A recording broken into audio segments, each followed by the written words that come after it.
তার পুরো নাম Neymar da Silva Santos junior, বাবার নাম নেইমার সিনিয়র। তিনি ছেলেকে আদর করে জুনিনহো বা জুনিয়র বলে ডাকেন। বাবা নিজেও ছিলেন একজন ফুটবলার, কিন্তু সেভাবে বড় কিছু করতে পারেননি। স্বপ্ন দেখতেন ছেলেকে দিয়েই পূরণ করাবেন ব্রাজিলের জাতীয় দলের খেলার স্বপ্ন। ছেলেকে বড় করে তুললেনও সেইভাবে। শিশু নেইমার হাঁটতে শেখার আগেই ফুটবলে লাথি মারা শিখে গেলেন। আর একটু বড় হলে বাবা তাকে নিয়ে গেলেন খেলার মাঠে, কিন্তু ফুটবল খেলতে নয়, ফুটসাল খেলতে। ফুটসাল হচ্ছে ইনডোরে কম খেলোয়াড় নিয়ে ফুটবল। সেখানে চমৎকার খেলে নেইমার সবার নজরে আসে। সবাইকে পাশ কাটিয়ে বল পায়ে জাদুকরী দক্ষতায় মন্ত্রমুগ্ধ করে রাখতেন তিনি দর্শকদের।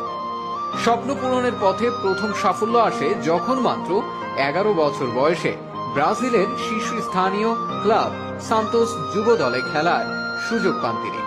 2009 সালে মাত্র 17 বছর বয়সে পেশাদারী ফুটবল ক্যারিয়ারের সূচনা ঘটে। সে বছরই সেরা খেলোয়াড় হিসেবে অ্যাওয়ার্ড জিতে নেন তিনি। 2010 সালে ধূমকেতুর মতো উত্থান ঘটে নেইমারের। সান্তোসকে league championship, Copa do Brazil championship জেতানো ছাড়াও টানা 4 বার সেরা খেলোয়াড়ের পুরস্কার জেতেন তিনি।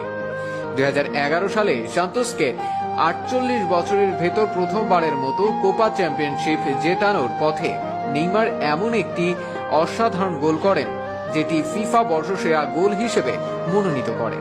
এছাড়া সেরা খেলোয়াড়ের দৌড়ে শুধু ব্রাজিলের নয়, গোটা দক্ষিণ আমেরিকায় সেরা ফুটবলার হিসেবেও অ্যাওয়ার্ড জিতে নেন নেইমার।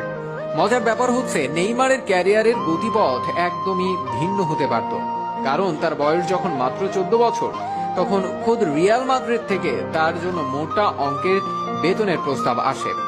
কিন্তু সান্তোস তাদের এই অসামান্য প্রতিভাধর খেলোয়াড়টিকে হাতছাড়া করতে রাজি ছিল না। তাই তারা রিয়াল মাদ্রিদের চেয়েও বেশি বেতন দিয়ে নেইমারকে রেখে দেয় নিজেদের কাছে। এই বিশ্বাসের প্রতিদানে নেইমার প্রত্যাশার